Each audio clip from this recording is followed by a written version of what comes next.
ada momen dalam hubungan antar negara yang tidak ditandai oleh ledakan konflik. Tidak ada sanksi diumumkan. Tidak ada perjanjian resmi dibatalkan. Yang ada hanya jeda. Jeda dalam komunikasi, jeda dalam implementasi, jeda dalam kepercayaan. Disitulah kini kesepakatan dagang Indonesia dan Amerika Serikat berdiri. Tenang di permukaan, gelisah di bawahnya. Pada Juli 2025, dunia mendengar pengumuman yang terdengar seperti kabar baik. Presiden Amerika Serikat Donald Trump menyatakan bahwa Washington dan Jakarta telah mencapai kesepakatan perdagangan penting. Tarif bea masuk ekspor Indonesia ke AS yang sebelumnya diancam naik hingga 32% dipangkas menjadi 19%. Sebagai imbalannya, Indonesia disebut berkomitmen membeli produk energi AS senilai 15 miliar dolar, produk pertanian 4,5 miliar dolar, dan 50 pesawat Boeing. Bagi Trump, ini kemenangan.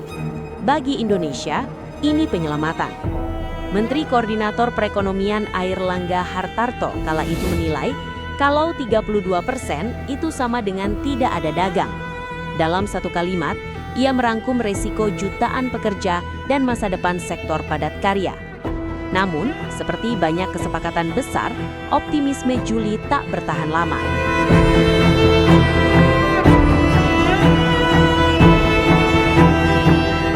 Rabu, 10 Desember 2025, Financial Times memecah keheningan. Mengutip sumber anonim yang mengetahui negosiasi, media itu melaporkan bahwa Washington percaya Indonesia mengingkari komitmen yang telah disepakati. Perwakilan dagang AS, Jamieson Greer, diyakini menilai Indonesia mundur dari sejumlah janji penting. Bukan sekadar terlambat, tapi mundur. Hambatan non-tarif untuk produk industri dan pertanian AS disebut belum dihapus. Isu perdagangan digital, termasuk aliran data lintas negara, dinilai tak dijalankan sesuai janji.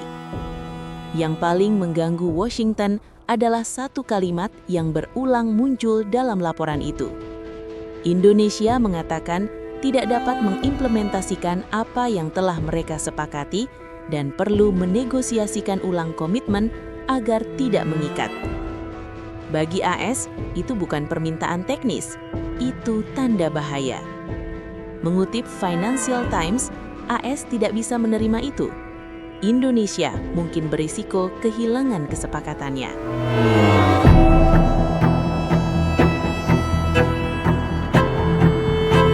Di Jakarta, nada suaranya berbeda. Pemerintah menegaskan tidak ada kesepakatan yang gagal. Juru bicara Kemenko Perekonomian Haryo Rimanseto menegaskan, kami masih berproses. Tidak ada permasalahan spesifik. Dinamika adalah hal yang wajar. Airlangga Hartarto menekankan bahwa joint statement Juli lalu memang bukan perjanjian final. Ia adalah fondasi politik, bukan kontrak hukum yang selesai ditandatangani. Detail teknis dari daftar komoditas berpotensi tarif 0% seperti sawit, kopi, kakao, hingga mineral kritis masih dinegosiasikan. Termasuk isu sensitif, seperti pemindahan data pribadi warga Indonesia ke server perusahaan AS. Pemerintah bersikeras, data tetap di bawah hukum nasional perlindungan data pribadi. Pengaliran data harus aman, diawasi, tidak liar. Masalahnya dalam diplomasi dagang, perbedaan tafsir seringkali lebih berbahaya daripada perbedaan kepentingan.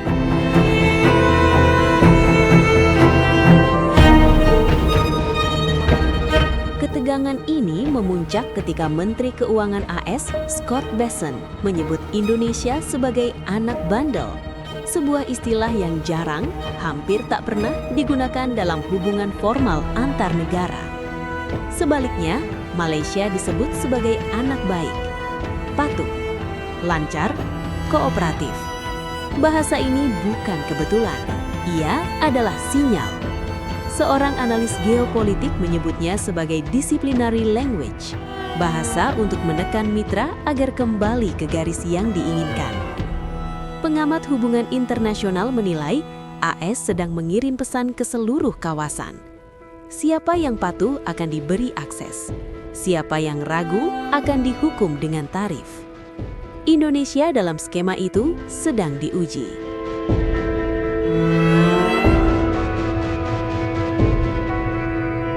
Isu ini bukan hanya soal dagang, ia juga soal arah. Sudah lebih dari setahun menjabat, Presiden Prabowo Subianto belum pernah melakukan pertemuan bilateral resmi dengan Donald Trump. Mereka hanya bertegur sapa di forum multilateral, sesekali menelpon. Sebaliknya, Prabowo telah beberapa kali bertemu Presiden China Xi Jinping dan Presiden Rusia Vladimir Putin. China menjadi negara pertama yang ia kunjungi. Rusia kembali ia datangi Desember ini. Di Washington, urutan itu dibaca sebagai preferensi. Analis geopolitik Asia Tenggara menyebut AS sangat sensitif terhadap simbol. Bukan berarti Indonesia harus memilih, tapi AS ingin diyakinkan bahwa mereka tetap relevan.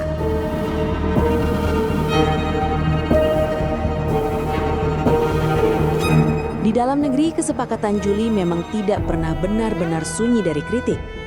Pembebasan TKDN, pengakuan sertifikasi FDA, permintaan pemindahan data pribadi, keberatan AS terhadap QRIS.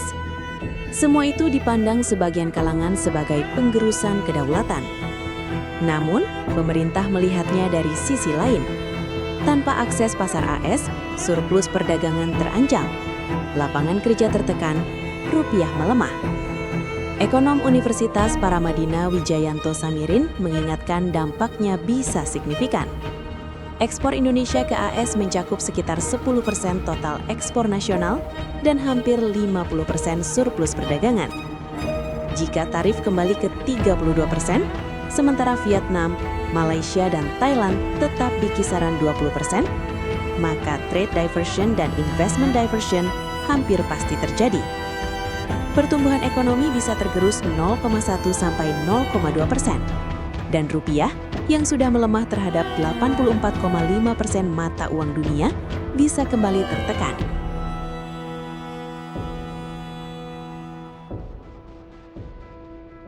Di tengah semua ketegangan itu, satu fakta sering terlewat. Indonesia tidak menghentikan komitmennya. Kementerian ESDM menegaskan, impor minyak mentah dan BBM dari AS tetap berjalan. Komitmen investasi AS dari pusat data Oracle di Batam hingga proyek CCS ExxonMobil masih disebut berlanjut. Ini bukan penolakan total, ini negosiasi ulang. Indonesia ingin ruang bernapas, AS ingin kepastian. Dan di antara keduanya terdapat satu kata yang menjadi medan pertempuran sebenarnya, mengikat.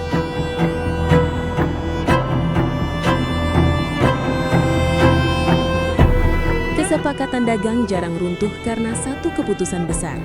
Ia runtuh karena akumulasi kecil, keraguan, tekanan domestik, simbol yang salah dibaca. Indonesia kini berada di fase politik menunda, bukan membatalkan, bukan menyetujui sepenuhnya. Menjaga pintu tetap terbuka, sambil memastikan rumah tidak roboh.